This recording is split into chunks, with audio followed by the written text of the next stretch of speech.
మీ అందరికీ కూడా ఈ సాయంకాల వేళ క్రీస్తు నామములో శుభములు తెలియజేసుకుంటూ ఈరోజు మనం ఆలోచించబోయే పాఠం చిగురించని వేరుకు గొడ్డలి పెట్టు. చిగురించని వేరుకు గొడ్డలి పెట్టు అనగా మనిషి పచ్చదనాన్ని కోరుకొని జీవనానికి అనువైన చెట్లను పెంచటం అనేది ఈరోజు ప్రపంచవ్యాప్తముగా శాస్త్రవేత్తల సలహా మేరకు మరి ఒక గొప్ప అవసరతగా మారింది. అలాంటి సమయాల్లో చెట్ల నరకడానికి, మ్రానులను నరకడానికి గొడ్డలిని ఒక ఆయుధంగా వాళ్ళు వాడుతూ ఉంటారు.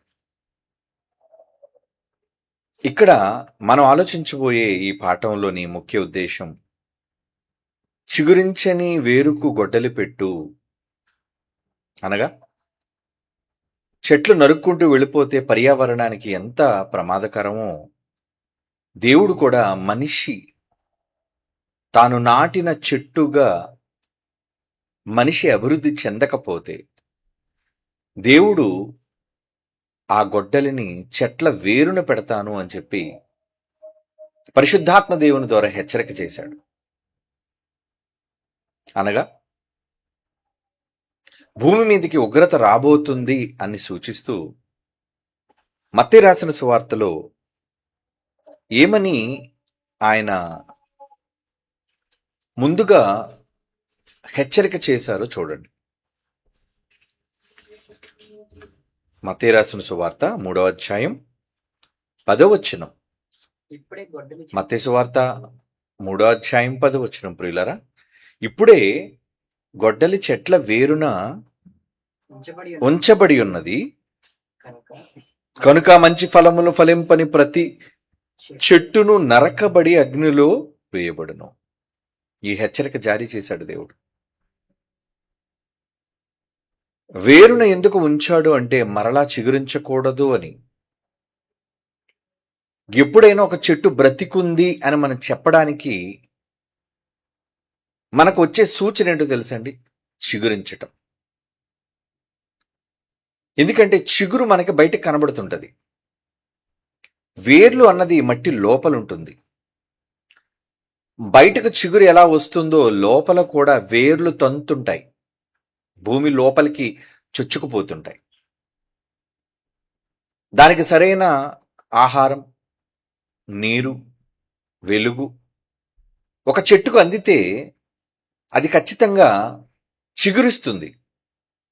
చిగురుస్తుంది అంటే దానికి సూచన ఏంటంటే చెట్టు బ్రతికుంది అని అర్థం. చిగురు వేయటం లేదు, ఎండిపోతుంది చెట్టు అంటే అది ప్రమాదకర పరిస్థితిలో ఉందని దాని అర్థం. దేవుడు ఇక్కడ హెచ్చరిక ఏమని జారీ చేస్తున్నాడంటే గొడ్డలిని చెట్ల వేరున పెట్టాను అన్నాడు. అంటే వేళ్లతో నిన్ను పెళ్లగించేస్తాను అని. ఇది చెట్ల కోసం చెప్తున్నాడంటే కాదు, భూమి మీద దేవుడు నాటిన మొక్కలుగా పోల్చబడిన మనుష్యులైన వారిని గురించి చెబుతున్న మాట ఇది మీకు తెలుసు. మరి ప్రతి చెట్టు నరకబడకుండా ఉండాలి అంటే సూచన కనబడాలి. ఏంటి ఆ సూచన? చిగుర్చటం, పచ్చదనం. క్రొత్త చిగురు కనబడుతుంది అనగానే సంతోషం, వెరీ గుడ్, చెట్టు బ్రతుకుతుందన్నమాట, చెట్టు జీవిస్తుందన్నమాట. అది దానికి సూచన. ప్రియులారా, యేసుక్రీస్తు వారికి ఒక చక్కని పేరు పెట్టబడిందండి బైబిల్లో. ఏంటో తెలుసా? యెషయా గ్రంథం చదవండి. యెషయా గ్రంథం 11వ అధ్యాయం 1వ వచనం 10వ వచనం చదువుదాం. యెషయా గ్రంథం 11వ అధ్యాయం 1వ వచనం. యెషయి ముద్దు నుండి చిగురు పుట్టును. యెషయి అనే ఒక ముద్దుంటే, ముద్దు అనగా ఏంటి? చెట్లకు ఏమండి లోపల భాగాన, మట్టి లోపల భాగాన ఉన్నదే ముద్దు అంటారు దాన్ని. యెషయి ముద్దు నుండి చిగురు పుట్టును అంటున్నాడు చూడండి. దాని వేరుల నుండి అంకురము ఎదిగి ఫలించును. ఏం ఫలిస్తుందటండి? చిగురు పుడతాదట. దాని వేరుల నుండి అంకురము ఎదిగి, అంటే వేరు నుంచి, వేరు అనేది లోపలికి వెళ్ళేది, చిగురు అనేది బయటికి కనబడేది. చిగురు ఎప్పుడు లోపల ఉండదండి. ఒక చెట్ల యొక్క వేరు భూమి లోపలికి వెళుతుంటుంది. బాటనీ చదివే వాళ్ళకి అర్థం అవుతుంది. లేదంటే ఏ చిన్న మొక్కనైనా మీరు బయటికి లాగి పెరికి వేస్తే దాని క్రింద చిన్న చిన్న తల వెంట్రుకల్లా కనబడే వేర్లు మీకు కనబడుతుంటాయి. ఎందుకు అన్నిగా అవి వచ్చాయి అంటే, మన చెట్టు బ్రతకాలి అంటే అది చుచ్చుకుపోతుందో మట్టిలోనికి, ఎక్కడ సారం దొరుకుతుందో, ఎక్కడ నీరు దొరుకుతుందో దాన్ని పీల్చడానికి, దాని ఆహారంగా చెట్టుకు అందించడానికి ఒక సప్లై, ఒక కేంద్రంగా ఆ వేర్లు ఉపయోగపడుతూ ఉంటాయి. ఇక్కడ ఎలా పోలుస్తున్నాడు చూడండి. యెషయా మొద్దు నుండి చిగురు పుడుతుందట పైన, దాని వేర్లు నుండి అంకురము ఎదిగి ఫలించెను. దాని వేర్ల నుంచి అంకురం ఎదగాలి. క్రిందన ఒకవేళ ఉన్న వేరుకి నీరు అందలేదనుకోండి, పైన చిగురు ఎలా వస్తుంది? రాదు కదా. అదే చెప్తున్నాడు 10వ వచనం. ఆ దినమున ప్రజల ధ్వజముగా నిలుచుండు యెషయా వేరు చిగురునొద్ద జనములు విచారణ చేయును అంటున్నాడు చూడండి. యెషయా వేరు చిగురునొద్ద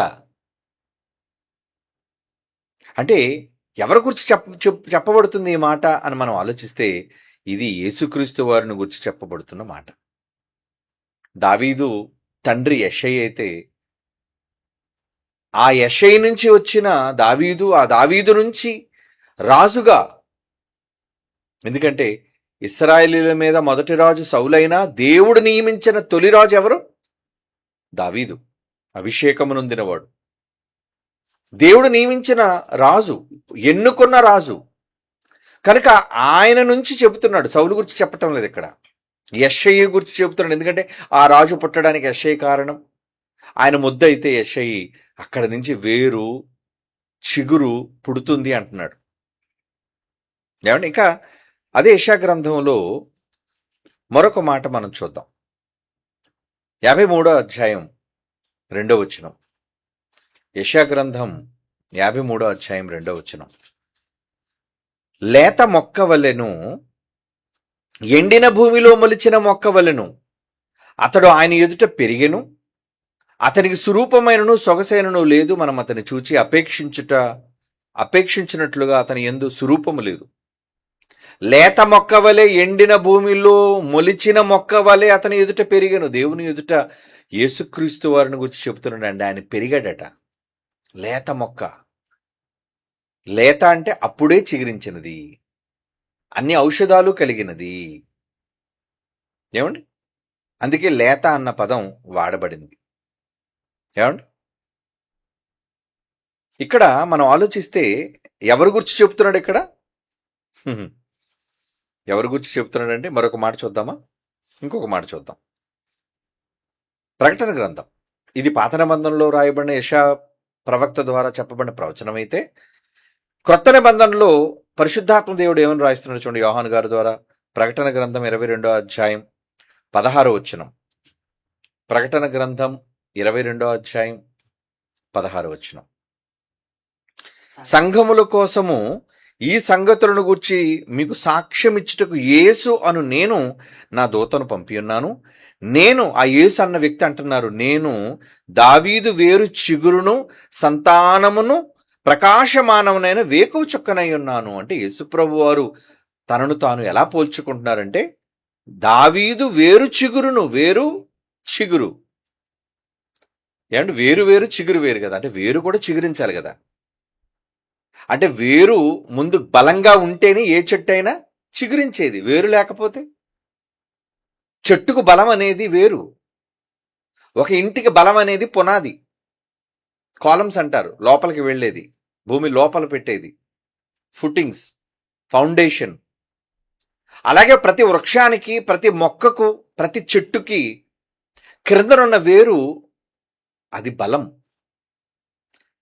నేనెవరు అనుకుంటున్నారు అని యేసుప్రభు వారు చెబుతున్నారు. నేనెవరో కాదు, వేరు చిగురును. ప్రతి వేరు ఎదగాలన్నా, ఆ చెట్టు చిగురించాలి అన్నా దానికి నేనే కారణం.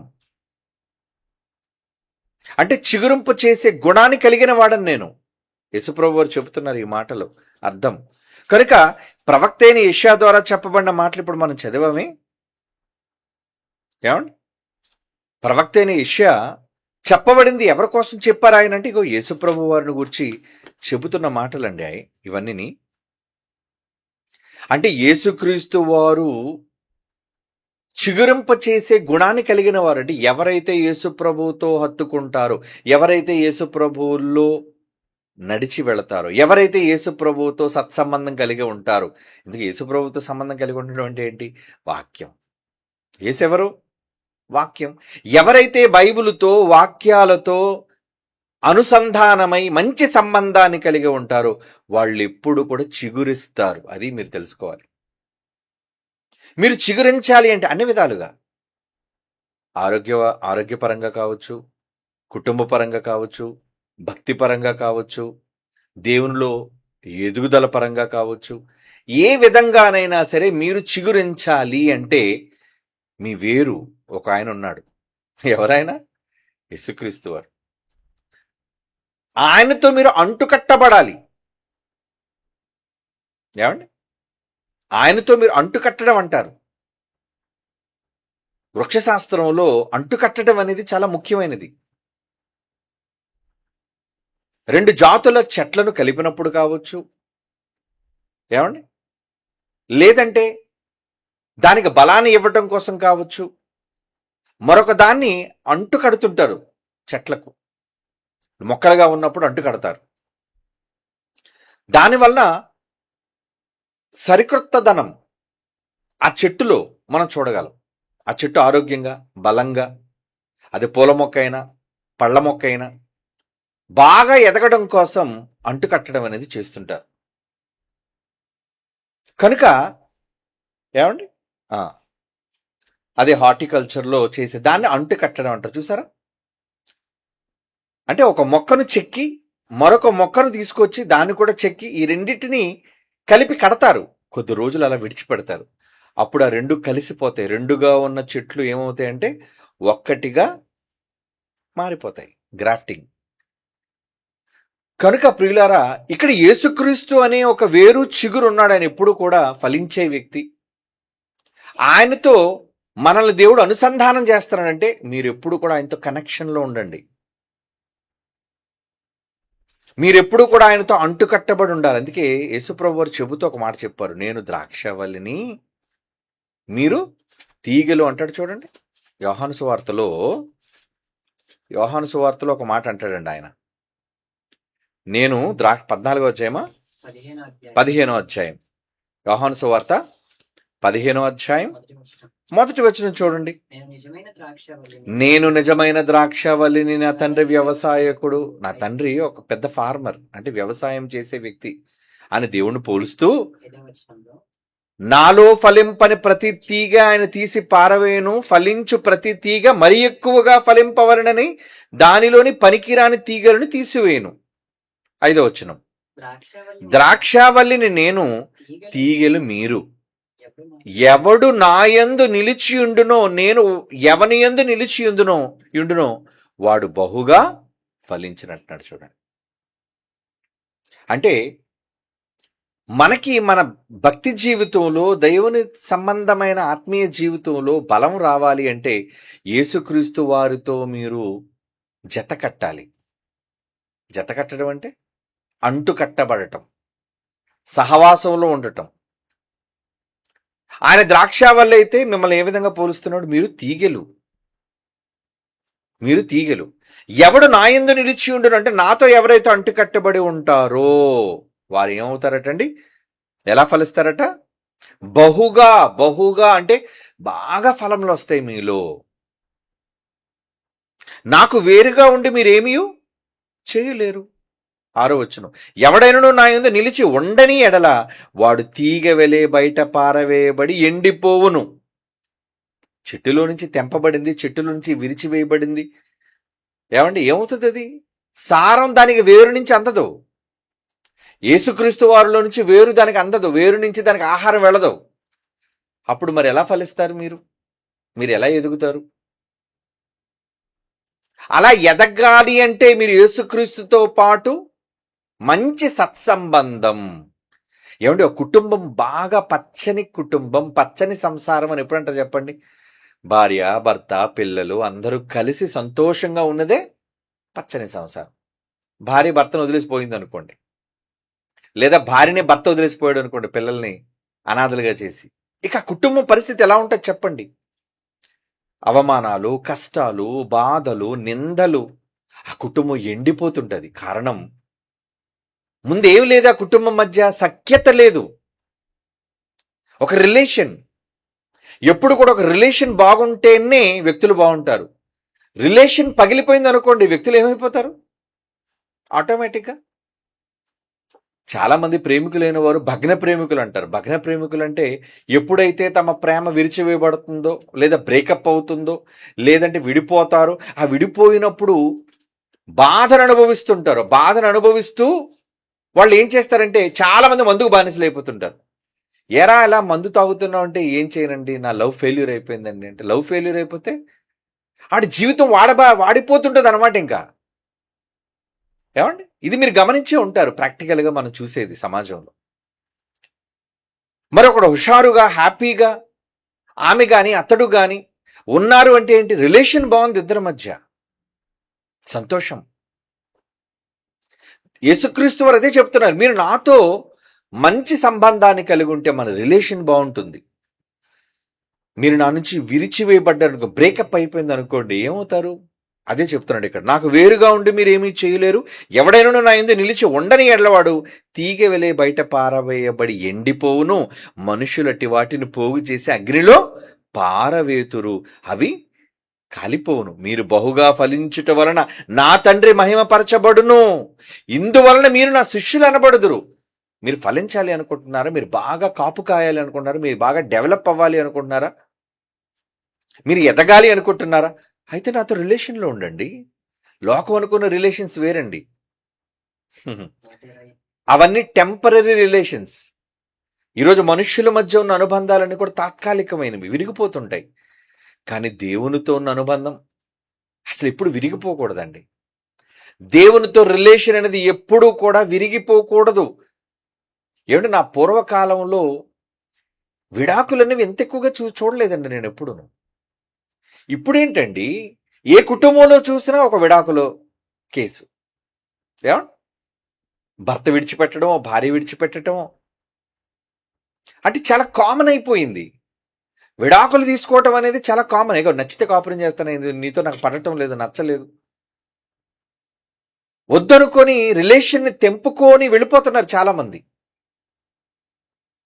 ఏమండి, యేసుక్రీస్తు వారు ఏమంటారంటే, నాతో రిలేషన్ మీరు బ్రేకప్ చేసుకోకండి. ఒకవేళ మీరు నాతో బ్రేకప్ చేసుకుంటే ఏమవుతుంది, మీరు ఎండిపోతారు. ఎందుకంటే నా నుంచి సారం మీకు రాదు. అది రాకపోగా మనుష్యులు మిమ్మల్ని ఎండిపోయిన తర్వాత ఎలాగైతే ఎండిపోయిన వాటిని తగలబెడతారో అలా మీరు తగలబడిపోతారు, జాగ్రత్త. మీ ఆత్మలు నరకంలో తగలబడిపోతాయి, జాగ్రత్త అని చెప్తున్నాడండి. కనుక మీరు ఫలించాలి, నా తండ్రి అదే కోరుకుంటున్నాడు. మీరంతా పచ్చగా ఎదగాలి, మీ కుటుంబాల మధ్య బంధాలు బాగోవాలి, మీరు సంతృప్తికరంగా ఉండాలి, సంతోషంగా ఉండాలని నేను కోరుకుంటున్నాను. 128 కీర్తన మొదటి వచనం చూడండి. 128 కీర్తన మొదటి నుంచి. యెహోవా యందు భయభక్తులు కలిగి ఆయన త్రోవల యందు నడుచువారు అందరి ధన్యులు. నీ లోగిట నీ భార్య ఫలించు ద్రాక్షవల్లి అంటున్నాడు చూడండి. అంటే మరలా చదువుదాం ఆ మాట. యెహోవా యందు, బాగా వినండి, కుటుంబాలుగా ఉన్న మీరందరూ జాగ్రత్తగా వినాలి ఈ మాట. యెహోవా యందు ఎవరైతే భయము భక్తి కలిగి ఉంటారో, ఎవరైతే ఆయన త్రోవల్లో పక్కాగా నడుచుకుంటూ వెళుతుంటారో భక్తి శ్రద్ధలతో, వారు చాలా ఆశీర్వదింపబడిన వాళ్ళు. ధన్యులు అంటే బ్లెస్డ్ పీపుల్, ఆశీర్వదించబడిన వాళ్ళు. నీకు మేలు కలుగుతుంది, మంచి జరుగుతుంది నీకు. నీ లోగట నీ కుటుంబంలో భార్య ఫలించే ద్రాక్షవల్లిగా ఉంటది. ఓ డెవలప్ అయిపోతుంటారు వాళ్ళు. నీ భోజనపు వల్ల చుట్టూ నీ పిల్లలు వలీవా మొక్కల వల్ల, అంటే నీ చుట్టూ నీ పిల్లలు, నువ్వు, నీ కుటుంబం హ్యాపీ ఫ్యామిలీ. చాలా మంది పేర్లు పెట్టుకుంటుంటారు, ఏమని, హ్యాపీ ఫ్యామిలీ. కానీ అన్ని ఫ్యామిలీస్లో హ్యాపీనెస్ ఉందా? హ్యాపీనెస్ ఉండాలి, మంచిదే. ఎవరు కూడా విడిపోవాలని కోరుకోవటం లేదు, అందరూ చక్కగా కలిసి బంధాలతో ఉండడం, మంచిదే. దేవుడు నిజంగా ఎవరైతే ప్రేమిస్తారో వాళ్ళ రిలేషన్స్ బ్రేక్ అవ్వడు. చూడండి, వాళ్ళ ఫ్యామిలీస్ ఎంత బాగుంటాయో చెప్తున్నాడు. అంటే మీరు దేవునితో భక్తిగా ఉండడానికి, మీ ఫ్యామిలీస్ బాగుండడానికి ఏమైనా రిలేషన్ ఉందా? 100% ఉంది. మీరు దేవునిలో సరిగ్గా లేకపోతే మీ ఫ్యామిలీ దెబ్బతింటది. మీరు దేవుని త్రోవలలో సరిగ్గా మీరు నడుచుకోకపోతే మీ కుటుంబంలోని శాంతి లోపిస్తుంది. మీ కుటుంబాలు బ్రేకప్లు జరుగుతాయి, మీ కుటుంబంలో మనశ్శాంతి కరువైపోతుంది, మీ చుట్టూ మీ పిల్లలు ఉండరు, అందరికీ గొడవలు. అదే దేవునిలో ఉంటే ఎలా ఉంటుందట? నీ భార్య ఫలించే తీగలా ఉంటుంది, నీ భోజన బల్ల చుట్టూ నీ పిల్లలు ఒలీవ మొక్కల్లో ఉంటారు. వాళ్ళు అంటే ఒలీవ మొక్కలు అంటే చాలా, ఒలీవ మొక్క అనగానే ఆలివ్ అంటే చాలా ఆరోగ్యవంతమైనదండి, చాలా రోగాలను నయం చేసేదండి. ఒలీవ మొక్క కావచ్చు, ఒలీవ నూనె కావచ్చు, చాలా వరకు రోగాలకు ఒక పెద్ద ఔషధంగా ఉపయోగపడదు. అంటే నీ పిల్లలు కూడా నీ సేవలో నీతో పాటు పాలివారుగా ఉండి ఏమండి మీరు డెవలప్ అవుతారు, అభివృద్ధి చెందుతారు. మరి ఈ మాట తెలిసిన తరువాత మీరు చిగురించాలి అనుకుంటున్నారా? పర్లేదండి, మేము ఎండిపోయినా పర్లేదు, గొడ్డలతో నరికేసి అవతల పోగేసేసి కాల్చేస్తే పర్లేదండి అనుకుంటున్నారా? ఎవరి కుటుంబాలు తగలబడాలని నేను కోరుకోవటం లేదండి. మీ కుటుంబాలు బాగోవాలి, మీరందరూ కూడా, మీ పిల్లలు, మీ రిలేషన్స్ మీరు కాపాడుకుంటూ దేవుని పనిలో మీరందరూ సమిష్టిగా వెళ్ళటం. నేను ఒక్కడనే ఒంటిగా వెళ్ళిపోతాను అనుకోండి, గొప్ప కాదు. చాలా మంది అనుకుంటారంటే ఎవరెలా పోతే ఏంటండి, ఎవరున్నా లేకపోయినా నేను నా సేవ చేసుకుంటూ వెళ్ళిపోతాను. కాదు కాదు కాదు కాదు నీ సేవలో నీ భార్య, నీ పిల్లలు, నీ కుటుంబీకులు నీతో పాటు సహకారులుగా నీతో ఉండాలి. వాళ్ళని శత్రువులుగా ఉంటే అలా ఏమండి, శత్రువులుగా మారిపోతున్నారు అనేసి అంటే ఏంటనమాట? భక్తి లేదు, దేవునితో బ్రేకప్ అయిపోయింది నీకు. అందుకే ఈ మాటల్లో మీకు ఏమర్థం అవ్వాలంటే, కీర్తనల గ్రంథంలో చెప్పబడిన 128వ కీర్తనలోని మాట తాలూకు అర్థం ఏంటంటే, మీరు దేవుని యందు భయభక్తులు కలిగి ఉంటే నీ భార్య, నీ పిల్లలు, నీ కుటుంబం హ్యాపీ ఫ్యామిలీ. ఆయన త్రోవల్లో మీరు నడుస్తారు. లేదనుకోండి మీరు త్రోవ తప్పిపోతారు. అర్థమవుతుందా? కనుక గొడ్డలతో పని ఉంది చెప్పండి. పనికిరాని చెట్లకే కదండి గొడ్డలి నరకడం. పనికొచ్చే చెట్లకి ఎందుకు? ఊరకనే బాగా చిగురుస్తున్న చెట్టుని, మొక్కని చంపేస్తారా మీరు? తీసేరు కదా. కానీ దేవుడు అంటున్నాడు, నేనైతే ప్రతి వేరు దగ్గర గొడ్డలు పెట్టి ఉంచాను. అంటే ఎవరైతే నా కుమారుడి ద్వారా కనెక్ట్ అవ్వకుండా ఉంటారో, ఎవరైతే నా కుమారుడి ద్వారా చిగురించకుండా ఉంటారో, ఎవరైతే నా కుమారుడి ద్వారా భయభక్తులు లేకుండా ఉంటారో వాళ్ళందరినీ నేను నరికేస్తాను. కఠినంగా చెప్తున్నాడు ఆయన. అంటే మీ కుటుంబంలో మనశ్శాంతి ఉండదు, మీ కుటుంబంలో అన్ని ఇబ్బందులే, అవమానాలే, శ్రమలే, కష్టాలే. ఏమండి, దేవుడు నమ్ముకున్నందుకు ఎప్పుడో కష్టం వస్తే పర్లేదండి. 365 రోజులు కష్టాలు అయితే ఎలా అండి? 365 రోజులు సమస్యలు ఉంటే ఎలా అండి? మరి ఏం చేయమంటారండి? కుటుంబం అంతా ఎలాగే ఉందండి అంటే, ఎక్కడో లోపం జరుగుతుందో, లోపం ఏంటో మీరు సరిదిద్దుకోండి. దేవుని వాక్యం మీకు అందుకే వినిపించబడుతుంది.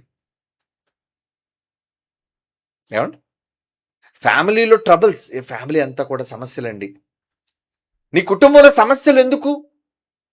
అపవాది వల్ల కలిగే సమస్యలు ఉంటాయి, వేరేది. అప్పుడప్పుడు దాడి చేస్తుంది, శోధనకు గురి చేస్తుంది, కొంతకాలం తర్వాత విడిచిపెట్టిపోతుంది అది. కానీ మీరు కొని తెచ్చుకునే ఉంటాయి. ఎందుకు? మీరు దేవునిలో లేకపోవటం, దేవునితో సరైన రిలేషన్ అంటు కట్టబడకపోవటం, దేవుని పనిలో మీరు లేకుండా పోవటం. అలా ఉండటం వల్ల మీకు ఎప్పుడూ ఆ సమస్యలు, మీకు ఎప్పుడూ ఆ కలతలు, మీకు ఎప్పుడూ ఆ ఇబ్బందులు కొనసాగుతూనే ఉంటాయి. కనుక అది మీకు దూరం అవ్వాలి.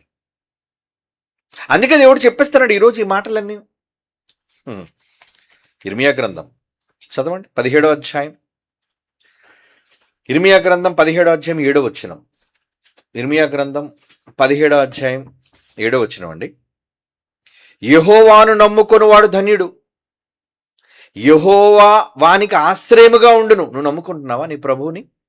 నీ దేవుడిని నువ్వు నమ్ముతున్నావా? వాడు జలముల యొద్ద నాటబడిన చెట్టు వలె ఉండును. ఎవరైతే యెహోవా యందు భయభక్తులు కలిగి ఉంటారో ఎలా ఉంటారటండి? జలముల యొద్ద. ఎందుకు ఎప్పుడైనా చూడండి, ఏ మొక్కైనా కాలువ పక్కన, కుళ్ళి కాలువ పక్కన కాదు, నీరు పారే కాలువ పక్కన, సముద్రం దగ్గర కాదు, మంచి నీరు పారే ఏ నది దగ్గరైనా, ఏ కాలువ దగ్గరైనా, ఏ సరస్సు దగ్గరైనా, ఏ చెరువు దగ్గరైనా, అందుకే చూడండి చెట్లు ఎప్పుడు పచ్చగా ఉంటాయి. గమనించండి ఈసారి. మనకి తూర్పు పశ్చిమ గోదావరిలో ఎందుకు మనకి అంత పచ్చదనంతో నిండిపోయింది అనుకున్నారు? నీరు. ఎల్లప్పుడూ నీరు ప్రవహించటం వల్ల వాళ్ళ ప్రాంతాల్లో ఏ మొక్క వేయనివ్వండి పచ్చగా మొలుస్తుంది. అందుకే నదుల దగ్గర, చెరువుల దగ్గర, సరస్సుల దగ్గర ఎప్పుడు ఏ మొక్క ఉన్నా దానికి 24 hours నీళ్లు డోకా లేకుండా అందుతూనే ఉంటాయి. కనుక అది ఎప్పుడు చిగురుస్తూనే ఉంటుంది. చాలా అందంగా కనబడుతుంది. చెట్టు పచ్చగా ఉంటుంది. దాని నిండా ఎన్నో అందమైన పువ్వులు, లేదా ఎన్నో తినే మంచి మంచి పళ్ళు, కాయలు, ఫలాలు వస్తూనే ఉంటాయి దాని నుంచి. కనుక యెహోవాను నమ్ముకున్నాడు. దాంతో పోల్చి మనల్ని అంటున్నాడు, ఎవరైతే యెహోవాను నమ్ముకుంటారో వాడు ధన్యుడు, యెహోవానికి ఆశ్రయముగా ఉండను. దేవుడే నీకు ఆశ్రయం అవుతాడట. ఏమండి? దేవుడు మీరు ఎప్పుడైనా ఆశ్రయంగా చేసుకున్నారా? ఏమండి? ఎవరో మనుష్యుని ఆశ్రయంగా పెట్టుకుంటారు. ఏమండి? నాకు నాకు వాళ్ళే దిక్కండి, నాకు నా భర్తే దిక్కండి, నాకు నా భార్యనండి, నాకండి మా అక్క చెల్లెళ్ళండి, నాకు మా అన్నదమ్ములండి, నాకు మా తల్లిదండ్రులేనండి. ఇలా మనుష్యుల మీద ఆధారపడే వాళ్ళు ఉంటారు. అవునా? చాలా మంది మనుష్యులకు ప్రాధాన్యత. ఏది చెయ్యాలన్నా వాళ్ళతోనే చేస్తుంటారు, ఏది చెప్పాలన్నా వాళ్ళతోనే చెప్తారు. చాలా మందిరండి. అంటే వాడు దేవుని కంటే మనుష్యులకు ఎక్కువ ప్రాధాన్యత ఇచ్చేవాళ్ళు అన్నమాట. కానీ దేవునికి ప్రాధాన్యతనిచ్చి ప్రతిదీ దేవునితో డిస్కస్ చేసేవాళ్ళైతే నువ్వు బాగా ఫలిస్తావు. ఎందుకంటే నీ ప్రతి డెసిషన్ దేవుడి దగ్గర పెట్టు. తండ్రి, నేనేం చేయాలో నాకు అర్థం కావట్లేదు, మీరే నన్ను ఈ విషయంలో నడిపించండి, నేను మంచి నిర్ణయం తీసుకునేటట్లుగా నన్ను ముందుకు తీసుకెళ్ళండి ప్రభువా అన్నారనుకోండి, మంచి డెసిషన్ మీకు ఇస్తాడు ఆయన. అదే స్నేహితులను అడిగారు అనుకోండి, వాళ్ళేం చెప్తారు? రాంగ్ డైరెక్షన్ ఇచ్చేవాళ్ళు. తల్లిదండ్రులు కూడా రాంగ్ డైరెక్షన్ ఇచ్చేవాళ్ళు ఉంటారు. తల్లిదండ్రులు అందరూ మంచిగా మిమ్మల్ని సన్మార్గంలో నడిపించేవాళ్ళు ఉంటారు అనుకోకండి. వాడికి బైబిల్ రాకపోతే ఆడేం చెప్తాడు? ఆమెకు బైబిల్ తెలియకపోతే ఆమెను నేను మంచి మార్గంలో ఏమి నడిపిస్తుంది? కనుక ఇక్కడ నీకు మంచిని నేర్పించేది తల్లిదండ్రులు, అన్నదమ్ములు, అక్క చెల్లెళ్ళు, స్నేహితులు కారు. మరెవరు? నీ దేవుడు.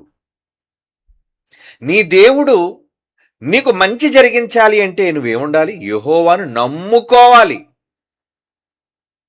నమ్ముతున్నారు దేవుణ్ణి? మీరు నమ్మాలండి. మనం దేవుణ్ణి నమ్మాలంతే. నమ్మితే మీరు ఆయన అనుభూతిని మీరు ఫీల్ అవుతారు. నమ్మితే ఆయన మీకు ఎలా రెస్పాండ్ అవుతున్నాడు అనేది మీ జీవితంలో కొన్ని ఎగ్జాంపుల్స్, సాక్ష్యాలు మీకు ఉంటాయి. నిజమేనంటే నేను దేవుణ్ణి నమ్ముకోవటం వల్ల, అందరిలా కాదు, నేను నమ్మిన వల్ల ఇదిగోండి నాకు ఈ సందర్భాలలో దేవుడు నాతో పాటు ఉన్నట్టుగా నాకు సూచన నాకు కనబడింది. ఇలా దేవుడు సాక్ష్యం మీతో ఉన్నాడు అనడానికి సాక్ష్యం. ఇప్పుడు సాక్ష్యాలు ఏమున్నాయండి? అద్భుతాలు లేవు కదా. గిద్యోన్లా మనమే సాక్ష్యం పెట్టగలమండి. బయట పెట్టేసి అక్కడ మంచు పడకూడదు, మంచు పడాలి. కానీ మీ జీవితాల్లో సంభవించే సంఘటనల్లో మాత్రం ఖచ్చితంగా ఆయన ఉంటాడు. ఎప్పుడు? మీరు ఆయనకి అప్పచెప్తే, మీరు ఆయనకి ప్రాధాన్యతనిచ్చి, తండ్రి నేను ఇందులో ఏం చేయాలో నాకు అర్థం కావట్లేదు, మీరే నాకు మంచి డెసిషన్ ఇవ్వండి అంటే ఆయన ముందుకు తీసుకెళ్తాడు. ఆయన నమ్మాలి. అదే చెప్తున్నాడు, యెహోవాను నమ్ముకున్నవాడు ధన్యుడు, యెహోవాకు ఆశ్రయము, యెహోవానికి ఆశ్రయముగా ఉండడు. నువ్వు నన్ను నమ్మవు కదా నాన్న, నిన్ను ఇబ్బంది ఎందుకు పెడతాను రా నేను, నీకు నేనే ఆశ్రయం, నీకు ఏ సమస్య వచ్చినా నేనున్నాను అని అంటాడటండి దేవుడు. అలాగనేవాళ్ళు కావాలి కదా. అలాగనే మనుషులు నమ్ముతారు. మీరు నీకేం పర్లేదు నేనున్నాను అంటాడు. అంతే, ఉత్తినే ఊరకనే అవన్నీ. డోంట్ వరీ నేనున్నానుగా అంటాడు. కరెక్ట్ టైంలో కనబడకుండా పోతాడు, నిన్ను వదిలిపోతాడు. అలాంటి మనుషులు చాలా మందిని మీరు చూస్తుంటారు. వాళ్ళు స్నేహితుల్లో ఉంటారు, బంధువుల్లో ఉంటారు, రక్త సంబంధికులు ఉంటారు, చివరికి నీ సొంత సభ్యుల్లో కూడా ఉంటారు. నమ్మొద్దు, అవకాశవాదులు వాళ్ళంతా. కానీ దేవుడు మాత్రం అలాంటి అవకాశవాది కాడు సుమా. 8వ వచనం, వాడు జలముల యొద్ద నాటబడిన చెట్టు వలె ఉండును, అది కాలువ వారను దాని వేళ్లు తన్నును. ఏమండి? వెట్ల కలిగినను దానికి భయపడదు, దాని ఆకు పచ్చగా ఉండును, వర్షము లేని సంవత్సరమున చింత నొందదు, కాపు మానదంటున్నాడు. చూడండి, ఎందుకు? ఏదొస్తే మాత్రం దానికి భయం అంటే పక్కనే నీరుంది, బాగా నీరు అందుతుంది, మంచిగా ఫలిస్తుంది, టైంకి కాపు వచ్చేస్తుంది చెట్టుకి. దేవునితో మీరు రిలేషన్లో ఉంటే అలా ఉంటుందట. కానీ దేవునితో రిలేషన్లో ఉండాలనుకున్న వాళ్ళు ఎవరు? దేవునితో రిలేషన్లో ఉండాలనుకుంటే ఎలా ఉంటారు చెప్పండి? దేవుని పనుల పట్ల ఆసక్తి కలిగి, దేవుని పనులలో ప్రాధాన్యతనిచ్చి, వాళ్ళు ఆసక్తి కలిగిన వాళ్ళు, అలా ఎవరైతే ఉన్నారో మీకే దేవుడు ఆశ్రయంగా ఉంటాడు. ఆశ్రయం అంటే ఆయన కాపు, ఆయన కాపుదల, ఆయన భద్రత, ఆయన సంరక్షణ మీకుంటుంది. మరి ఉండాలి అంటే మీరు నమ్మాలా వద్దా? నమ్మాలి. అందుకే సామెతల గ్రంథం 12:3లో ఏమంటున్నాడు చూడండి. సామెతల గ్రంథం 12:3 భక్తిహీనత వలన ఎవరును స్థిరపరచబడరు, నీతిమంతులు వేరు కదలదంటున్నాడు చూడండి. నీతిమంతులు అంటే మనమే కదా నమ్మేవాళ్ళం, యెహోవాను నమ్మేవాళ్ళం. యేసు ప్రభు మనకు వేరైతే నీకు కూడా ఒక వేరు ఉంది సుమా, నువ్వు నీతిమంతుడు కదా. నీతిమంతుల వేరు కదలదు అంటున్నాడు చూడండి. ఎందుకు కదలదు? చాలా స్ట్రాంగ్, నువ్వు చాలా గట్టిగా ఉంటావు దేవునిలో, నువ్వు బలంగా ఉంటావు దేవునిలో. చాలా మంది చూడండి, కష్టాలు కలిగిన తరువాత దేవుని నుంచి విడిపోయి, ఏమండి ఈ ఈ ఈ దీన్ని విడిచిపెట్టి అవతలకి వెళ్ళిపోయే వాళ్ళు ఉంటుంటారండి. అందులో ఈ మధ్యన సుప్రీంకోర్టు తీర్పు ఇచ్చిన తర్వాత ఎవడైనా చర్చికి బైబిల్ పట్టుకొని వెళ్తే మీకు ఎస్టీ రాయితీలు రావు, మీరు ఎస్సీలు కావు అంటే ఉద్యోగాలు పోతాయి చాలా మందికి. అవునా? రాయితీలు పోతాయి చాలా మందికి, రిజర్వేషన్లు రావు చాలా మందికి. ఒక విధంగా సుప్రీంకోర్టు ఏమంటే దేన్ని బేస్ చేసుకొని ఇచ్చిన కొన్ని అవకతవకలనే అందులో ఉన్నాయి. కారణం ఏంటంటే ఒక మనిషిలోని పేదరికాన్ని బట్టి, ఒక మనిషిలోని ఏమంటే దీనస్థితిని బట్టి కదా అతనికి నువ్వు సహాయపడాలి. ప్రభుత్వం, అది కేంద్ర ప్రభుత్వమైనా రాష్ట్ర ప్రభుత్వమైనా. రిజర్వేషన్ రాయితీలు అంటే ఏంటి? పేదవాడికి నువ్వు కల్పించే ఏమండి వెసులుబాట్లు, నువ్వు అందించే చేయూతారు అనుకోవచ్చు. ఏమండి ఒక పేద కుటుంబం ఉందనుకోండి, ఆ పేద కుటుంబానికి వాళ్ళు వెనుకబడి వర్గానికి చెందిన వాళ్ళుగా అనుకుంటే, అయ్యో వీళ్ళు వెనుకబడిన వర్గం కాబట్టి సరే నాయన నువ్వు ఫీజు అంతా కట్టనవసరం అవసరం లేదు, 10,000లో నువ్వు 1,000 రూపాయలు కడితే చాలా అంటది. ఇది ఒక రాయితీ.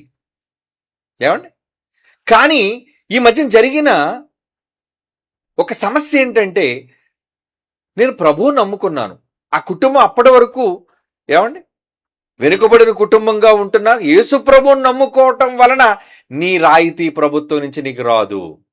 అదేంటది?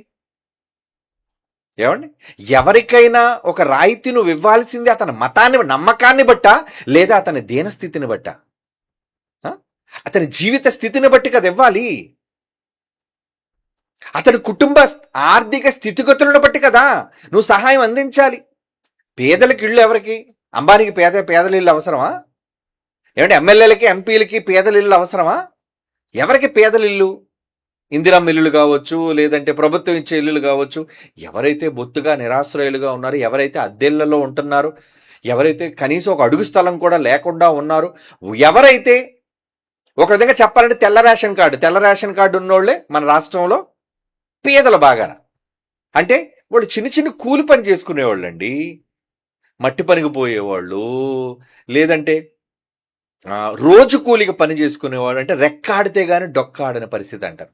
ఒక జాలర్ ఉన్నాడు అనుకోండి, రాత్రంతా సముద్రం మీదకి వెళ్ళి కష్టపడి, ఏమండి తుఫానైనా ఏదైనా చీకటిలో కష్టపడి వల వేసిన తర్వాత చేపలు వస్తే అది అమ్ముకుంటేనే కదండి అతని కుటుంబం గడిచేది.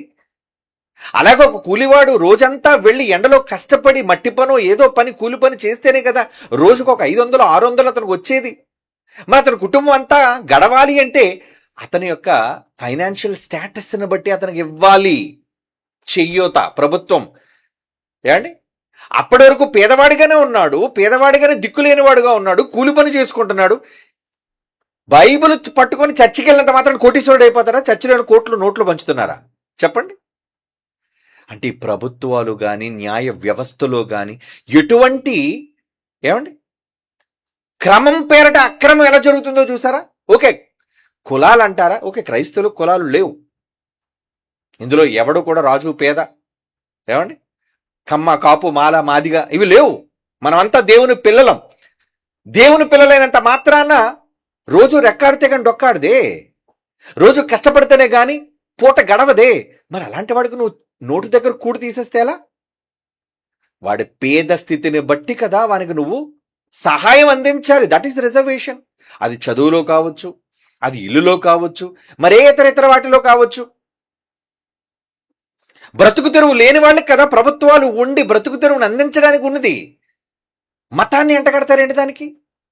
మతాన్ని చెప్పి నువ్వు క్రైస్తవ మతంలోనికి మారిపోయావు గనుక నీకు ఏ సహాయం అందించడం అవసరం లేదంటే ఆడు క్రిస్టియన్ అయినంత మాత్రాన సముద్రం మీదకి వేటకి వెళ్లకుండా పోతాడండి? కూలి పనికి వెళ్లకుండా పోతాడండి? మట్టి పని వెట్టి పని చేయకుండా ఉంటాడండి?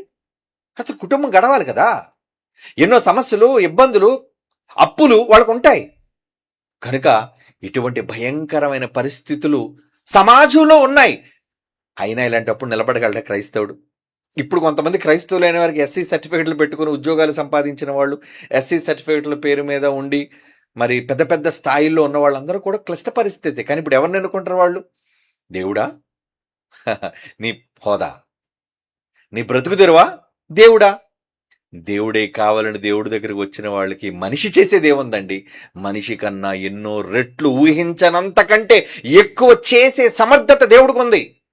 కానీ నువ్వు నమ్మాలి. ఒకటే చెప్పాడు, నమ్ముట నీ వలనైతే. నువ్వు నన్ను నమ్మితే నమ్మిన వానికి సమస్తం సాధ్యం. ఏ లోటు లేకుండా నేను చూసుకుంటున్నాను. ముందు వచ్చేయి, ముందు రా. నమ్ముతున్నావు నన్ను? నమ్మాలి. ఒక మనిషిని నమ్మితే నువ్వు ఎలాగైతే అన్నిటిని విడిచిపెట్టి అతని దగ్గరకు నువ్వు వెళుతున్నావో, అతనితో నువ్వు ఉంటున్నావో, మనిషి కన్నా దేవుడు గొప్పోడు కదా. దేవుడు ఎందుకు నమ్మలేకపోతున్నాం మనం? ఏ కష్టం వచ్చినా, ఏ ఇబ్బంది వచ్చినా, ప్రభుత్వాలు ఎన్ని వ్యతిరేకమైన చట్టాలు చేసినా, చివరికి మనకి ఇవ్వాల్సిన రాయితీలు ఇవ్వక మానినా మీరు దేవుణ్ణి విడిచిపెట్టకండి. అది నిజమైన భక్తి. అలా మీరు ఉంటే యెహోవా మీకు ఆశ్రయం. ఎందుకంటే అప్పుడు నీతిమంతుల వేరేమవుతుందట? నీతిమంతుల వేరు కదలదు అంటున్నాడు. చూడండి, మీరు చిగురుస్తూనే ఉంటారు, మీకు ఏడోక ఉండదు. కానీ మీరు నన్ను నమ్మాలి. నమ్మితే దేవుని శక్తిని చూస్తావు. ఏటో ఊరకనేనండి యేసుప్రభు మాటలన్నీ. నమ్మకుండా ఆయన ప్రశ్నించే వాళ్ళు చాలా మంది ఉంటారు. కానీ నమ్మాలి, దేవుణ్ణి మనం నమ్మాలి. కీర్తనల గ్రంథం 92వ కీర్తన 12వ వచనం చూడండి ప్రియులారా. కీర్తనల గ్రంథం 92:12 నుంచి, నీతిమంతులు ఖర్జూర వృక్షము వలె మొవ్వ వేయుదురు. అంటే చిగురించటం, మొవ్వ వేయటం అంటే. లెబానోను మీద దేవదారు వృక్షముల వలె వారు ఎదుగుదురు. డెవలప్మెంట్. 13వ వచనం, యెహోవా మందిరములో నాటబడిన వారై వారు మన దేవుని ఆవరణములో వర్ధిల్లెదరు. ఎందులో వర్ధిల్లుతారట? దేవుని ఆవరణములో. అంటే దేవుని పనులలో, దేవుని యొక్క ఆశ్రయంలో. యెహోవా మందిరములో నాటబడిన వారై అంటే సమస్య ఏదో సుప్రీంకోర్టు తీర్పిచ్చిందనో, లేదంటే ఏ కారణం చేతో చట్టాలు మారుతున్నాయనో, ప్రభుత్వాలు మారుస్తున్నాయనో భయపడకుండా, నాకు మందిరమే కావాలి, నాకు దేవుడే కావాలి, ఏదో ఉన్నా లేకపోయినా నేను ఆయన కోసమే ఉంటాను అని ఒకవేళ నువ్వు నాటబడితే, అదే నాటబడ్డం అంటారు దాన్ని, నిలబడ్డం స్ట్రాంగ్గా. ఏమంటే సమస్యలు వచ్చినప్పుడు వదిలి వెళ్ళిపోయిన పిరుకోలు కాక ఏమంటారు చెప్పండి?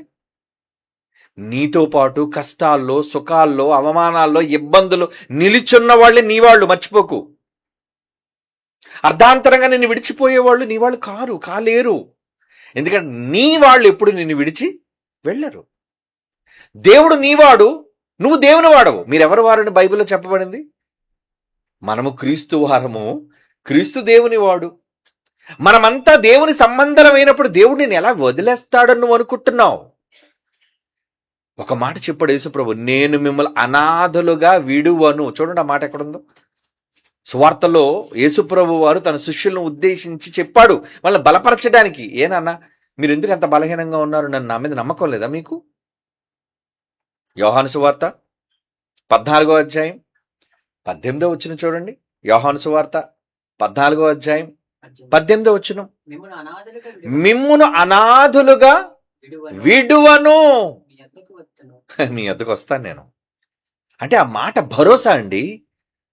యేసుక్రీస్తు అంతటి వ్యక్తి మనల్ని చూచి ఒక మాట అంటున్నాడు. ఏమంటున్నాడంటే, మీరు అనాథలు కారారా, నేనున్నాను మీకు. నేనున్నా మీకోసం. ప్రభుత్వంలో ఉపయోగించుకుంటారు. నేనున్నా, నేను విన్నా అని ఎవరెవరో చెప్తుంటారులేండి. ప్రజల కోసం, అధికారం కోసం. వాళ్ళు ఉన్నా ఉండకపోయినా, విన్నా వినకపోయినా ఎప్పుడూ మీతో ఉండేవాడు, ఎప్పుడూ మీ మాట వినేవాడు, ఎప్పుడూ మిమ్మల్ని అనాథలుగా విడవని వాడు దేవుడు. కానీ మీరు ఆయన నమ్మాలి కదా. ఎప్పుడు వదలడట. అందుకే దేవుని గురించి ఒకటి మాకు మాట రాయబడింది, నేను మిమ్మల్ని ఎన్నడును విడువను ఎడబాయను. ఎంత బాగుంటుందండి ఆ మాట. నేను మిమ్మను ఇప్పుడు కాదు, ఎన్నడును, ఎప్పుడు కూడా విడువను, వదిలేను మిమ్మల్ని, ఇంకా మిమ్మల్ని విడిచిపెట్టాను. విడిచిపెట్టడానిక నేను మిమ్మల్ని రక్తంతో కొన్నది? విడిచిపెట్టడానిక నేను మిమ్మల్ని నా వాళ్ళుగా సొంతం అనుకున్నది? దేవుడికి మనల్ని సొంత వాళ్ళం. ఎలా సొంత వాళ్ళం? క్రీస్తు రక్తము వలన మనం సొంతం అయిపోయాం ఆయనకి. ఆయన విలువైన రక్తంతో మనల్ని కొన్నాడు. కొన్న మనల్ని ఎలా వదిలేసుకుంటాడు చెప్పండి? ఏంటి, నేను నమ్ముకొని వచ్చిన భార్య నిజంగా యథార్థవంతుడైతే భర్త వదిలేస్తాడా? వాడు వదిలేశాడంటాడు. ఎంత మూర్ఖుడు. అరే, నిన్ను నమ్ముకొని వచ్చింది కదా, అర్ధాంతరంగా నువ్వు వదిలేసి ఎలా రాపోతున్నావు నువ్వు? కష్టమైనా నష్టమైనా వాళ్ళతోనే ఉండాలి. అందుకే చూడండి, కొంతమంది భార్యలు నమ్మకంగా ఉంటారండి. ఎవరేమన్నా, ఎవరు నిందించినా, ఎన్ని అన్నా మిమ్మల్ని విడిచిపెట్టి ఉండలేమండి మేము. ఎందుకంటే మీరే నా యజమాని.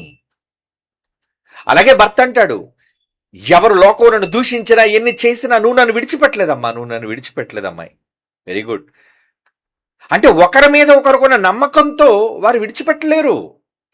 విడిచిపెట్టేసే వాళ్ళని ఏమనాలి అంటే ద్రోహులు. ఒక మాటలో చెప్పాలి అంటే, నీ అవసరం ఫలించకపోతే ఏమండి, సంబంధాన్ని తెంచేసుకునేవాళ్ళు, సంబంధాన్ని కలుపుకోవాలనుకునే వాళ్ళు ఎలా ఉంటారనేసి అంటే, ఏది ఏమైనా సంబంధం మీతో ఏమండి నాకు కావాలి. ఎందుకంటే భర్తగా మీరు నా మెడలో తాళి కట్టారు కనుక నేను మిమ్మల్ని ఏ పరిస్థితుల్లోనూ వదులుకోలేను. అది మీకు కష్టం వచ్చినా, లోకం మిమ్మల్ని నిందించినా, ఏమండి, లేదా మనకి ఆర్థిక సమస్యలు వచ్చినా, రోగం వచ్చినా. ఎంతమంది చూడండి, భర్తలు పెళ్ళైన తర్వాత మంచాన పడిన ఇల్లాలు నిజంగా భర్తలకు చేస్తున్న సేవలు చూస్తుంటే అండి, ఎంత ఓపిక అండి వీళ్ళకి అన్నీ అనిపిస్తుంటుందండి. ఆ భార్యలో ఒక పసిబిడ్డల భర్తను చూసుకోవటం. అలాగే భర్తలు కూడా భార్యను చూసుకుంటూ ఉన్నారండి. రోగగ్రస్తులే మంచాన పట్టినప్పుడు కూడా వాళ్ళు చూసుకోవటం.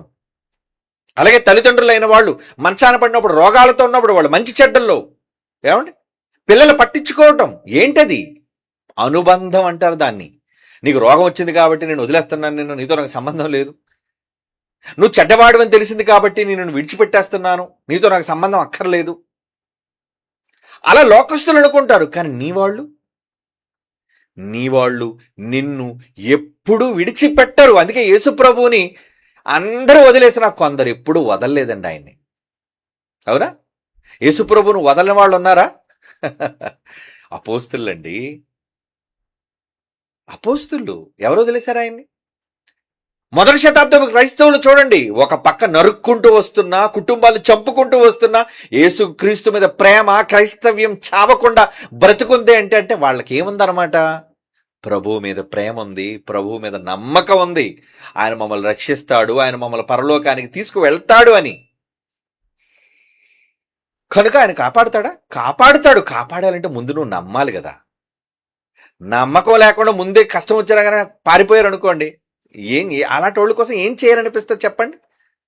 అప్పటి వరకు అవసరాలు తీర్చుకొని నీ నుంచి అన్ని మేలులు పొంది కష్టం వచ్చేసరికి, లేదా నీ కోసం చెడ్డగా మాట్లాడేసరికి వెంటనే నేను విడిచిపెట్టి వెళ్ళిపోతే, అది భార్య భర్తను వదిలినా, భర్త భార్యను వదిలినా, అన్నదమ్ములు అక్కచెల్లెలను వదిలినా, అక్కచెల్లెలు అన్నదమ్ములు వదిలేసినా, ఏమండి, ఎవరెవరిని వదిలేసుకున్నా, నిజముగా నిన్ను నమ్మిన వాళ్ళని నువ్వు చివరి వరకు వాళ్ళతో విడువక ఎడబాయక ఉండే మనస్తత్వం దేవునికి ఉంది.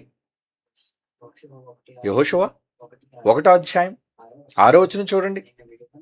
యెహోషువ 1వ అధ్యాయం 6వ వచనం అండి. నిన్ను విడువను, నిన్ను ఎడబాయను, నిబ్బరము కలిగి ధైర్యంగా ఉండు. నేనున్నాను కదా నీకోసం ఆలోచించడానికి నేనున్నాను. Don't worry. భార్యాభర్తలు ప్రమాణం చేసేటప్పుడు ఏమని ప్రమాణాలు చేస్తారు? కష్టమందును, వ్యాధి అందును, బాధ ఎందును, సుఖమునందును నిన్ను విడువక. ప్రమాణం. మాటిచ్చి ప్రమాణం చేశావంటే ఎలా వదిలేస్తున్నావు? ఏంటి మళ్ళీ క్రైస్తవులు ప్రమాణాలు చేసి ఎంతమంది వదిలేదు చెప్పండి?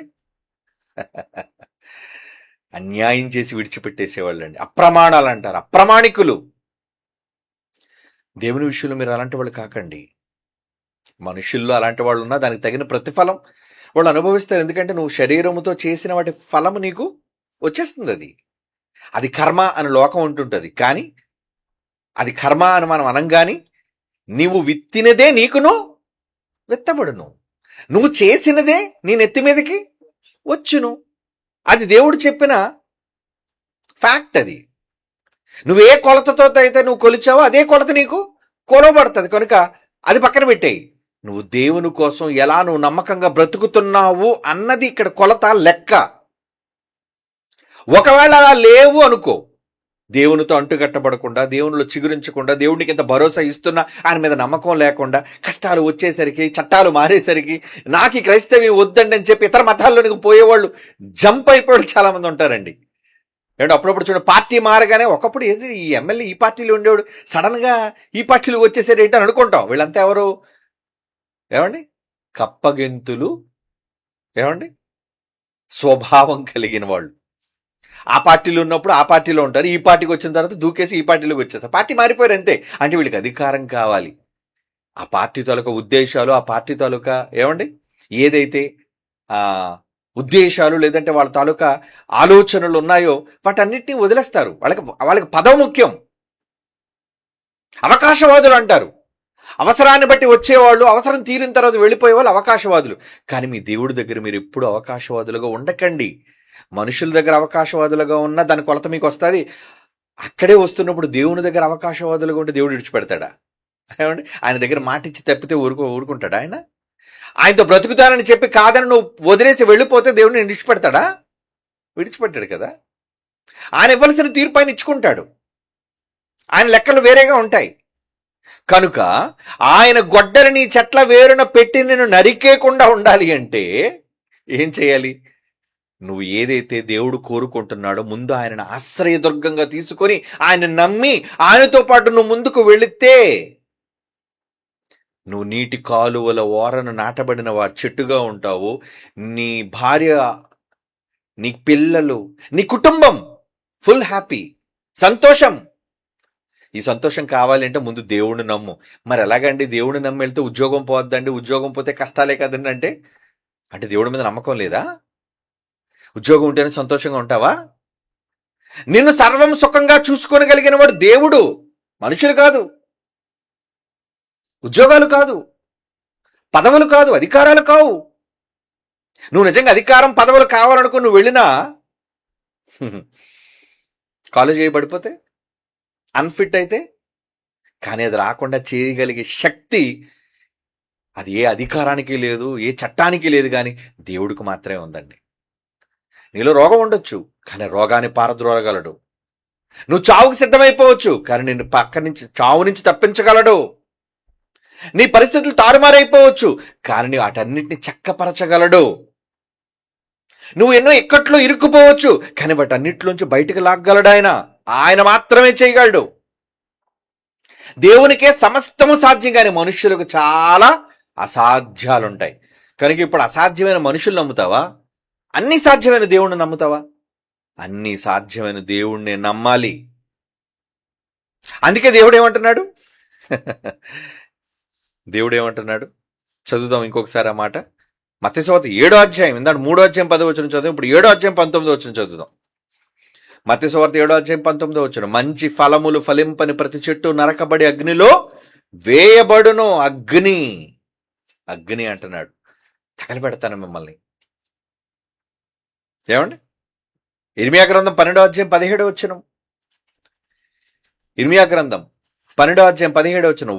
అయితే వారు నా మాట విననొల్లని ఎడల నేను ఆ జనమును వేరుతో పెళ్లగించి బొత్తిగా నాశనము చేతును. ఇది యెహోవా వాక్కు అంటున్నాడు. చూడండి, దేంతో నాశనం చేస్తారటండి? వేళ్లతో పీకేస్తారట. ఒక చెట్టు నరికేసినా మళ్ళీ లోపల వేరుంటది కాబట్టి చిగురించొచ్చండి, కానీ వేళ్ళుతో పీకేస్తే నో లైఫ్, ఇంకా బ్రతికే అవకాశమే లేదు. ఏమండి? అలాంటప్పుడు ఏమవుతుంది? దేవుడు తలుచుకుంటే నిన్ను మొత్తేయగలడు, దేవుని తలుచుకుంటే నిన్ను వేళ్లతో పెళ్లగించేయగలడు. కనుక దేవునితో నువ్వు సత్సంబంధాన్ని కలిగి ఉండాలి. హోషేయ గ్రంథంలో ఒక మాట చదువుదాం. హోషేయ గ్రంథం 9:16 హోషేయ గ్రంథం 9:16 ఎఫ్రాయిము మొత్తబడెను, దాని వేరు ఎండిపోయెను, వారు ఫలమియ్యరు, వారి పిల్లలను కనినను, వారి గర్భనిధిలో నుండి వచ్చు సొత్తును నేను నాశనము చేసేదను. ఏంటి కోపంతో ఈ మాట అంటున్నాడు ఆయన? అవును, వారి వేరు ఎండిపోయాను, నీ వేరు లేదు, ఎండిపోద్ది, ఇక నీకు ఫలం రాదు. వారి పిల్లలు కనినను, నువ్వు పిల్లలు కనేసినా, నువ్వేదో పెద్ద ఏమంటారు దాన్ని, కుటుంబ వ్యవస్థను విస్తరింపజేస్తున్నాను, అందరిలా నేను ఉంటానని అనుకున్నా, ఏమంటున్నాడు? వారి పిల్లలు కనినను, వారి గర్భనిధిలో నుండి వచ్చి సొత్తును నాశనం చేయండి. నీ గర్భంలోంచి వచ్చిన వాళ్ళని లేపేస్తానని అర్థం అక్కడ. ఏమండి అక్కడ ఆ మాట అర్థం ఏంటి? పిల్లలు నువ్వు కన్నా వాళ్ళ గర్భనిధి అంటే కడుపులో నుంచి వచ్చేది ఎవరు? వారసులు, వంశోద్ధారకులు, పిల్లలు. ఏమండి? వారి గర్భనిధిలో నుండి వచ్చే సొత్తును నేను నాశనం చేసేదానంటే దేవుడు తలుచుకుంటే అంత ఘోరంగా ఉంటుందండి. కనుక ఇప్పుడు ఎవరిని మనం ఆశ్రయించాలి? ఎవరిని మనం నమ్మాలి? మనుషులనా దేవుణ్ణా? చట్టాలనా దేవుణ్ణా? ప్రభుత్వాలనా దేవుణ్ణా? ఎప్పటికీ దేవుణ్ణేనండి. ఎందుకంటే ఆయన కోపగించుకుంటే ఇవన్నీ చేయగలడు. ఏమండి? యోబు గ్రంథం 18 యోబు గ్రంథం 18 16 చూడండి. యోబు గ్రంథం 18 క్రింద వారి వేళ్లు ఎండిపోవును, పైన వారి కొమ్మలు నరకబడును. మనుషుల కోసం చెప్తున్నాడు ఈ మాట. అంటే మీ జీవితాలను నేను తలక్రిందులు చేసేస్తాను, మీరు ఏదో ఊహించుకుంటారు, ఏదో అయిపోద్ది అనుకుంటారు, మీకు భవిష్యత్తు తెలియదు కదా, కానీ భవిష్యత్తు నాకు తెలుసు. కాలం నా చేతిలో ఉంది, నేను అనుకుంటే కాలాన్ని ఎలాగైనా మార్చగలను. మనిషి పిచ్చోడు కదండి, భవిష్యత్ అంతా వాడనుకున్నట్టుగా ఉంటుంది అనుకుంటాడు. కలలు కంటుంటారు, నేను ఎలాగైతే నా జీవితం బాగోదండి, ఇలాగైతేనే నా జీవితం బాగుంటుందండి అని అనుకునే వెరుబాగులు చాలామంది ఉంటారు. కానీ నీ జీవితం బాగుండాలి అంటే దేవుడు అనుకోవాలి ముందు. నువ్వు అనుకుంటే ఎలా? నీ డెసిషన్, నీ లైఫ్ డెసిషన్ నీ చేతిలో లేదు. నీ లైఫ్ బాగుండాలంటే దేవుడు అనుకోవాలి. ఆ మాటల అర్థం అదే కదండి. ఏమంటున్నాడు? క్రింద వారి వేళ్లు ఎండిపోవును, పైన కొమ్మలు నరుకబడును అంటున్నాడు. చూడండి, అంటే దీన్ని బట్టి ఏం అర్థం చేసుకోవాలి? నిన్ను వర్ధిల్లింపచేసేవాడు దేవుడు, నీ కుటుంబాలను దీవించేవాడు దేవుడు, నీ పిల్లలను, నీ భర్తను, నీ భార్యను, నీ వాళ్ళని అందరిని సంరక్షించేవాడు దేవుడు, నిన్ను పోషించేవాడు దేవుడు, నీకు ఆరోగ్యం ఇచ్చేవాడు దేవుడు. అన్నీ ఇచ్చిన ఆయన్ని వదిలేసి ఏదో నమ్ముకుంటున్నావేంటి? ఇలా అయితే నా లైఫ్ బాగుంటుంది, ఇలా ఉద్యోగం ఉంటే నా లైఫ్ బాగుంటుంది, ఇలా చదివితే నా లైఫ్ బాగుంటుంది, ఇలా నేను నా కుటుంబంతో ఉంటే నా లైఫ్ బాగుంటుంది. కళలు కంటుంటారు, పిచ్చి కళలు. ఇప్పుడు కాదు, కొన్ని సంవత్సరాలు గడిచిన తర్వాత ఆటోమేటిక్గా వాళ్ళకి అన్నీ అర్థమైపోతాయి. కానీ అప్పుడు ఏం చేయగలరు? కానీ దేనినైనా మార్చగలడు, దేనికైనా చేయగలిగిన సమర్థత దేవునికి మాత్రమే ఉంది. ఆయన ఎవరు? కాలం ఆయన చేతిలో ఉంది. మార్చలేడా కాలాన్ని? నీ బ్యాడ్ కాలం కూడా తీసేసి నీకు అది చాలా గుడ్ టైం, నీ చెడు కాలం అంతా కూడా తీసేసి మంచి కాలాన్ని ప్రాప్తింప చేయగలడు ఆయన. ఆయన నువ్వు నమ్మాలి. నీ ఫ్యూచర్ నువ్వు నమ్మేసుకుంటున్నావేంటి? ఏదో అయిపోతుంది నీ ఫ్యూచర్ అని. కొంతమంది అనుకుంటారు, ఏమండి ఇతను చేసుకుంటే నా ఫ్యూచర్ ఎంతో బాగుంటుందండి అని అనుకుంటారు చాలామంది. కానీ చేసుకున్న తర్వాత వాళ్ళ ఎక్స్పీరియన్స్ అడగాల. రాంగ్ క్యాలిక్యులేషన్ చేశానండి, ఈడేదో మంచోడు అనుకున్నాను కానీ ఇది చాలా ప్రమాదకరమైనదండి, ఇదేదో మంచిది అనుకున్నాను కానీ చాలా ప్రమాదకరమైనదండి. Wrong calculations. మనిషివన్నీ కూడా భవిష్యత్తు తెలియదు కాబట్టి మిస్క్యాలిక్యులేషన్, టోటల్ రాంగ్. కానీ అదే దేవుణ్ణి అడిగితే, అదే దేవుడే చేస్తే ఆయన ఎప్పుడు మంచి చేస్తారండి. తన పిల్లలకు హాని చేసేవాడు కాడు. నువ్వు నీ సొంత నిర్ణయాలు తీసుకుంటే హాని కలుగుతుందేమో, కానీ దేవుడే నీ జీవితంలో నిర్ణయం తీసుకుంటే ఫైన్, చాలా బాగుంటుంది. కనుక మన నిర్ణయాలు దేవునికి అప్పగించాలి అంటే నువ్వు దేవునితో నడవాలి, దేవుని యందు భయభక్తులు కలిగి ఉండాలి. అప్పుడు నువ్వు, నీ కుటుంబం, నీ ఫ్యూచర్, నీ భవిష్యత్తు అంతా బాగుంటుంది. ఏమండి? ఇంకొక మాట చూద్దాం. కొలస్సీ పత్రిక 2వ అధ్యాయం 6-7 వచనాలు చూడండి. కొలస్సీలకు రాస్తున్న పత్రిక 2వ అధ్యాయం 6-7 వచనం. కావున మీరు ప్రభు అయిన క్రీస్తు యేసును అంగీకరించిన విధముగా ఆయన యందు వేరు పారిన వారై. ఏమవ్వాలట మీరు? ఎవరి యందు వేరు పారాలటండి? ఎవరి యందు వేరు పారాలి? క్రీస్తులో. ఏంటి వేరు పారడం అంటే? డెవలప్మెంట్. ఆయన పనులలో ముందుండాలి, ఆయన కార్యక్రమాల్లో ముందుండాలి, చేయటంలో, ఇవ్వటంలో, రావటంలో, వెళ్ళటంలో ఉంటే ఏమంటున్నాడు? మీరు ప్రభు అయిన యేసుక్రీస్తును అంగీకరించిన విధముగా ఆయన యందు వేరు పారిన వారే ఇంటి వలె కట్టబడుచు, మీరు నేర్చుకున్న ప్రకారము విశ్వాసము స్థిరపరచబడుచు, కృతజ్ఞతాస్తుతులు చెల్లించుట యందు విస్తరించుచు ఆయన యందుండి నడుచుకొనుడి. ఆయనలో ఉండి నడుచుకోండి. అప్పుడు దేవుడు ఎంత గొప్పవాడంటే, మీరు అడుగు వాటి కంటెను, ఇంకేమన్నాడు? మీరు ఊహించు వాటి కంటెను అత్యధికముగా చేయ శక్తి కలిగిన దేవుడు. మీరు కొంత అనుకుంటారు, కానీ దేవుడు ఇంకా రెట్టింపు అనుకుంటాడు మీకోసం. మీరు అనుకుంటే, ఏమండి, మీరు అనుకుంటే కొంతే మీరు అనుభవించగలరు, కానీ దేవుడు అనుకుంటే అంతా మీరు అనుభవించగలరు. అలా చేయాలంటే మరి దేవుడు నమ్మాలిగా. నమ్మాలి అంటే ఏం చేయాలి? వేరుపారి అంటున్నాడు చూడండి. ఆయన యందు వేరు పారిన వారై ఇంటి వలె కట్టబడుచు. కట్టబడతారా? కట్టబడకపోతే ఏమవుతుందండి? ఏమవుతుంది కట్టబడకపోతే?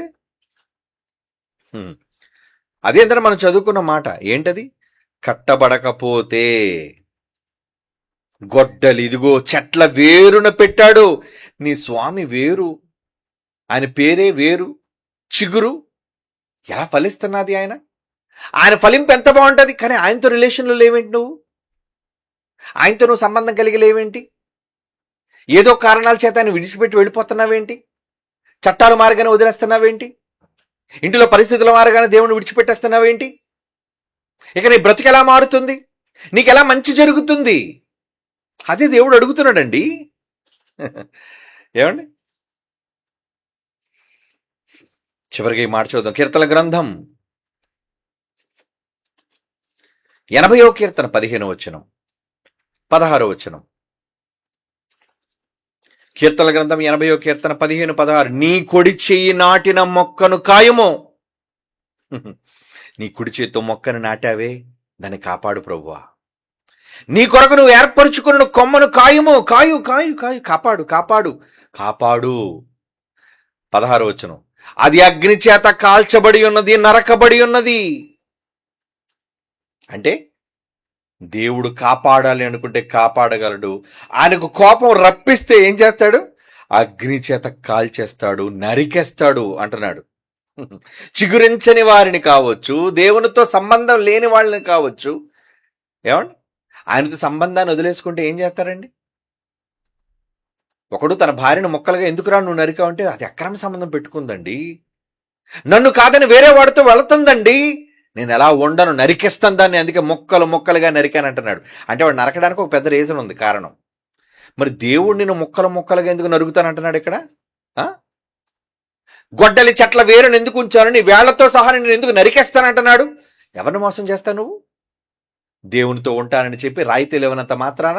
ఏమిటి, నాకు తెలిసి చాలా మంది అధికారులు వచ్చేసరికి వెంటనే యేసుప్రభు ఇంటిలో ఉన్న ఫోటోలు, పేర్లు మొత్తం అన్ని తీసేసి, బైబిల్ అని మొత్తం ఇంటి బయట పెట్టేసి, అంతా అంబేద్కర్ బొమ్మలు పెట్టేసి, నేను ఎస్సీనండి, ఎస్టీనండి, ఎందుకంటే ప్రభుత్వం నుంచి ఉద్యోగం పోద్దేమోనని. పిరికోళ్ళు. అప్పుడు దేవుడు ఏమంటాడు? దేవుడు, అరే నా కోసం ఏమాత్రం నువ్వు చెప్పుకోలేవా? సమాజంలో క్రీస్తులుగా నన్ను ఎవరైతే ఒప్పుకుంటారో ప్రజల దగ్గర, ఏమన్నాడు ఆ మాట? ఎవరైతే మనుష్యులు ఎదుట నన్ను ఒప్పుకుంటారో నేను వాళ్ళని పరలోకంలో దేవుని ఎదుట ఒప్పుకుంటాను. ప్రభుత్వం దగ్గర, చట్టం దగ్గర నేను క్రిస్టియన్ అని చెప్పుకోలేకపోతున్నావు అంటే నిన్నేమనాలి? పిరికోడివి. మత్తయి వార్త 10వ అధ్యాయం 32, 33 అంటాడండి ఆ మాట. మనుష్యుల ఎదుట ఎవరైతే నన్ను ఒప్పుకుంటారో నేను దేవుని ఎదుట వాళ్ళని ఒప్పుకుంటాను. మనుషుల ఎదుట ఎవడు నన్ను ఎరుగను అనునో వాడిని పరలోకమందు కూడా నేను ఎరుగనంటాను. అంటే నరికేసినట్టే అన్ని. ఎవరో మగాడు రాగానే భర్త ఫోటో బయటికి విసిరేసింది అనుకోండి, ఏం చేస్తాడు దాన్ని? చెప్పండి, ఏం చేస్తాడు చెప్పండి? దేవుడు కూడా అంతేనండి. ఎవరి కోసము నీ వాళ్ళను వదులుకుంటే, నిన్ను నమ్ముకున్న వాళ్ళని, నువ్వు నమ్ముకున్న వాళ్ళని ఎవరి కోసం వదిలేసుకుంటే దాని పర్యవసానం దేవుడు చెబుతున్నాడు ఇక్కడ. చెట్ల వేరును పెట్టాను, నరికేస్తాను. ఒప్పుకునే దమ్ము ధైర్యం లేదా? క్రైస్తవ సోదరులారా, చట్టాలు మారినా, మీకు ఇవ్వబడిన రాయితీలు తీసేసినా మీరు మాత్రం క్రీస్తు పక్షాన నిలబడండి. ఒక క్రైస్తవుడిగా చెబుతున్నాను నేను. కష్టాలు రానివ్వండి, పర్వాలేదు. ఎవడన్నా నువ్వు క్రైస్తవుడు అయినందుకు బాధ అనుభవిస్తే ఆ పేరును బట్టి గర్వపడమన్నాడండి దేవుడు. 1 పేతురు 4:16 దేవుడు చెప్పిన మాట, క్రైస్తవుడైతే శ్రమలు, బాధలు, కష్టాలు వస్తాయి. నువ్వు నిలబడాలి కదా. దేవుణ్ణి వదిలేసుకుంటే ఎలా? ఉద్యోగం పోతానో, రాయితీలు పోతాయనో, ప్రభుత్వం నుంచి వచ్చే రిజర్వేషన్లు పోతాయనో, ప్రభుత్వాలు అన్యాయం చేయనివ్వండి, చట్టాలు అన్యాయమే రాయనివ్వండి, కానీ దేవుని దగ్గర మాత్రం మీరు అన్యాయం కాకండి. ఈ ఉద్యోగాలు అశాశ్వతం, ఈ రాయితీలు అశాశ్వతం, కానీ నీకెప్పుడు శాశ్వతంగా ఉండే నీ దేవుడు. ఆయన కోసం వదిలేసుకుంటావా? ఆయన కాదనుకుంటావా? వద్దండి, అలాంటి తప్పుడు నిర్ణయాలు తీసుకోకండి. నిన్ను నమ్ముకున్న దేవుని కోసం, నువ్వు నమ్ముకున్న దేవుని కోసం ఎన్ని కష్టాలు వచ్చినా నమ్మిన ఆయనను వదిలి వెళ్ళకో. పరిస్థితులు ఎలా ఉన్నా అవనవన తలక్రిందులు అయినా, కష్టమైన నష్టమైన నా ఊపిరి ఉన్నంత వరకు నీతోనే అంటాది. చూసారా? Yes, she's perfect. నిన్ను విడవక ఉంటాను అంటాడు. చూసారా? He's right, he's perfect. అలా మనుషులతోనే కాదు, దేవునితో కూడా అనాలి. కష్టమైన నష్టమైన ఉన్నా లేకపోయినా. అదే పౌలు అంటాడు కదా, కలిమి అయినా లేమి అయినా, బాధ అయినా, కష్టమైన, కరువైన, ఖడ్గమైన, క్రీస్తు ప్రేమ నుండి ఎవడండి నన్ను ఎడబాపేది? ఏం మాట చెప్పాడండి ఆయన. ఆ మాటలు ఆయన అనగలిగాడంటే కారణం ఏంటో తెలుసా? అంతగా లవ్ చేశాడు కాబట్టి, క్రీస్తు మీద అంతగా నమ్మాడు కాబట్టి, అంతగానే ప్రేమించాడు కాబట్టి. ప్రేమించిన వాడిని వదిలేలేడు. పోతే పోనీ ప్రాణం, చేస్తే చేయని, ఏదో చేస్తావు. నువ్వు ఏం చేస్తావు? నువ్వెన్ని చేసినా నేను ఆయన వదలను అని నిలబడినవాడు పౌలు. కనుక అతని కోసం ఏమంచబడింది? నీతి కిరీటం. మీకు నీతి కిరీటం కావాలా? భూమి మీద అట్ట కిరీటం కావాలా? ఏ కిరీటం కావాలో నిర్ణయించుకోండి. లేదా గొడ్డలి, దేవుని గొడ్డలి, గండ్రగొడ్డలు అంటాడు దాన్ని. పాత నిబంధనలో ఒక మాట ఉంది, యెహోవా గండ్రగొడ్డలు అంటాడు. అమ్మో, అంత దారుణంగా ఉంటుందా? ఆయన కోపాగ్నికి గురి కావలసిన వాళ్ళం కాదండి, ఆయన ప్రేమకు నోచుకోవలసిన వాళ్ళం మనం అంతా. ఆ విధంగా దేవుని కోసం ఉండడానికి ప్రయత్నం చేయండి. పరిస్థితులు తారుమారైనా మీరు నమ్ముకున్న దేవుణ్ణి విడిచిపెట్టకండి. That is true love. కళ్ళు మూసుకొని ప్రార్థన చేసుకుందాం. పరిశుద్ధుడైన తండ్రి దేవా, మా పట్ల మీ ప్రేమ శాశ్వతమైనది, మీ పట్ల మా ప్రేమ కూడా శాశ్వతమైనది తండ్రి. ఎన్నడను విడువను ఎడబాయనని మీరు మాటిచ్చారు. కానీ కొన్నిసార్లు మేము మాట తప్పేవారముగా అయిపోతామేమోనని భయపడుతున్నా, మాట తప్పకుండా మీకోసమే, మీతోనే ఉండాలని చివరి శ్వాస వరకు నిర్ణయం తీసుకున్న వాళ్ళం తండ్రి. మా విశ్వాసాన్ని బలపరచండి, మా పరిస్థితులను చక్కపరచండి. మీరు మా పక్షాన ఉండి ధైర్యంగా, ధ్వజముగా నిలబడండి, ముందుకు మమ్మల్ని తీసుకుని వెళ్ళండి. ముఖ్యంగా ఈరోజు దేశంలో క్రైస్తవులైన వాళ్ళు, నిన్ను నమ్ముకుని నీ పిల్లలు ఎన్నో సమస్యలు ఎదుర్కొంటున్నారు నాయన. వాటన్నిటికీ చక్కటి పరిష్కారం తండ్రిగా మీరు చేశారు అన్న ఒక గొప్ప నిర్ణయాన్ని పిల్లలందరికీ తెలియజేయండి. క్రీస్తు యేసు వారి పరిశుద్ధమైన నామములో ప్రార్థన వేడుకొనుచున్నాము తండ్రి. ఆమెన్.